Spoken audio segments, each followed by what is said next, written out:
Selamat jumpa teman-teman, rekan-rekan pendidik atau guru dimanapun berada. Kali ini saya akan membawakan perencanaan pembelajaran pendidikan inklusif. Nah, untuk itu saya ingin men-share screen dulu tentang PowerPoint yang akan saya presentasikan.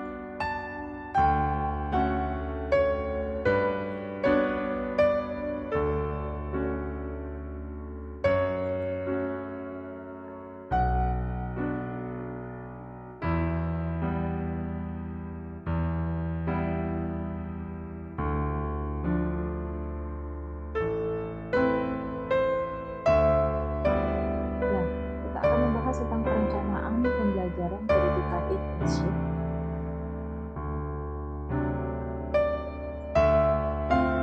Nah, di sini kita akan bahas tentang disabilitas fisik. Nah, kalau disabilitas fisik itu sudah biasa dan langsung kita bisa temukan dengan melihat profil peserta didik kita di sekolah secara langsung bila kita pembelajaran tatap muka. Nah, tapi ada juga yang tidak bisa kita lihat, yaitu berupa disabilitas intelektual. Nah, sebelum saya lanjut dengan presentasi berikutnya, saya ingin share dulu video tentang bagaimana atau apa yang dimaksud dengan disabilitas intelektual.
Ya, Demikian tayangan daripada disabilitas intelektual yang mungkin akan banyak kita temukan jika kita mengadakan pengamatan pada peserta didik kita yang beragam maupun di sekitar kita.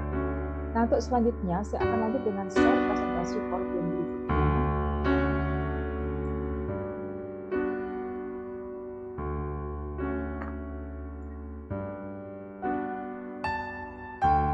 Ya, setelah kita tayangkan tadi berbentuk video daripada disabilitas intelektual, saya akan lanjut ya. Nah, bagaimana prinsip Universal Design Learning atau UDL yang kita konsepkan dalam pembelajaran pada peserta didik berkebutuhan khusus. Nah, desain ini awalnya kita umpamakan sebagai tangga. Nah, di mana tangga A ini adalah tangga yang curam. Nah, di mana kalau kita anggap siswa atau peserta didik yang akan melaluinya, itu tidak semuanya akan mampu atau mengalami banyak kendala untuk menuju ke tingkat yang di atas. Nah, tetapi kalau tangga yang di B yang banyak kelokannya dan juga ada jalan untuk bagi disabilitas fisik, nah ini akan merupakan tangga yang memudahkan bagi peserta didik untuk mencapai tujuan. Nah, untuk itu kita harus paham dengan profil belajar siswa atau PBS.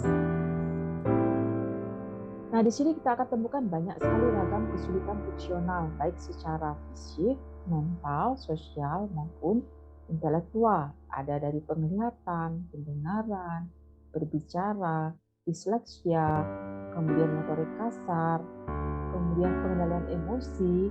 Nah, keberagaman ini kita harus miliki dalam bentuk profil belajar siswa di awal tahun pembelajaran. Nah, mengapa? Karena profil belajar siswa atau PBS merupakan dasar daripada rencana pembelajaran yang didasarkan pada kerangka UDL guna membuat strategi pelaksanaan pembelajaran yang dapat mengakomodasi keberagaman peserta didik, termasuk di dalamnya peserta didik penyandang disabilitas dengan setting pendidikan inklusif.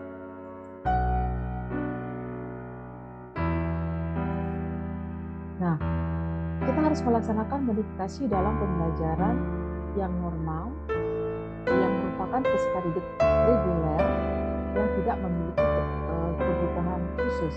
Nah, apa yang perlu kita modifikasi? Ini ada 4 bagian, yaitu berupa tujuan, kemudian isi materi pembelajaran, proses pembelajaran, dan penilaian hasil belajar. Mengapa kita modifikasi? Karena pembelajaran dengan perencanaan peserta didik yang normal atau peserta didik reguler itu perlu dimodifikasi, disesuaikan dengan kebutuhan, kemampuan, kemudian sarana yang ada, dan waktu yang lebih lama dalam proses, demikian juga dalam penilaian. Nah, walaupun memiliki perbedaan, tetapi tujuan daripada kebutuhan belajar itu akan dicapai secara bersama-sama, baik oleh peserta didik reguler maupun PDBK, peserta didik berkebutuhan khusus. Nah, dari segi materi pembelajaran, apa yang perlu kita modifikasi?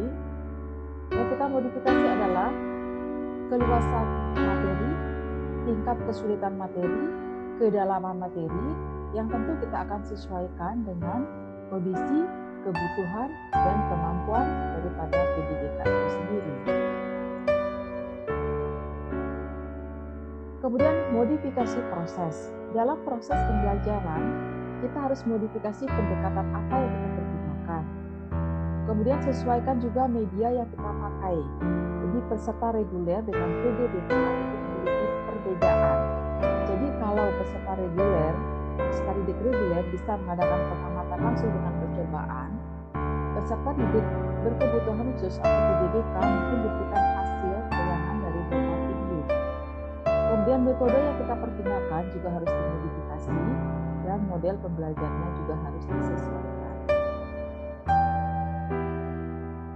Nah, kemudian kita lanjut dengan modifikasi penilaian. Dalam modifikasi penilaian, tentunya PDBK menjalani sistem penilaian yang berbeda dengan peserta didik reguler dari segi materi, teknik dan cara yang kita lakukan, dan waktu yang diperlukan untuk menyelesaikan penilaian. Strategi pembelajaran dalam setting pendidikan inklusif juga harus memperhatikan prinsip-prinsip Universal Design for Learning atau UDL antara lain. Pertama, multiple means of engagement. Nah, di mana kita harus menyediakan berbagai cara keterlibatan untuk mendukung pembelajaran afektif, yaitu mengapa kita belajar, seperti pembelajaran yang bersifat kolaboratif, permainan, simulasi, baik yang nyata maupun virtual. Nah, kemudian kita juga harus memiliki yang kedua, yaitu prinsip yang kedua, multiple means of representation. Nah, di sini kita menyediakan berbagai sarana yang representatif dengan diskusi, presentasi multimedia. Kita memberikan pemaknaan dalam pembelajaran itu. Prinsip yang ketiga adalah multiple means of action and expression. Nah, di sini kita menyediakan berbagai cara, tindakan, dan ekspresi untuk mendukung cara belajar yang strategis, yaitu konsepnya bagaimana kita belajar. Nah, di sini kita memberikan kesempatan dengan berbagai cara sesuai minat, potensi mereka, melalui tes atau makalah, pertunjukan seni, presentasi multimedia, dan rekaman digital. Nah, demikian presentasi yang bisa saya sampaikan dalam perencanaan pembelajaran pendidikan inklusif. Nah, semoga apa yang saya sajikan barusan ini dapat bermanfaat atau menginspirasi bagi Bapak, Ibu guru pendidik dimanapun berada untuk selalu memperhatikan profil belajar siswa kita, kemudian mengadakan perencanaan selain kepada peserta didik reguler, juga berdasarkan profil belajar siswa bagi peserta didik berkebutuhan khusus atau PDBK. Sekian presentasi dari saya. Terima kasih atas perhatiannya. Sampai jumpa.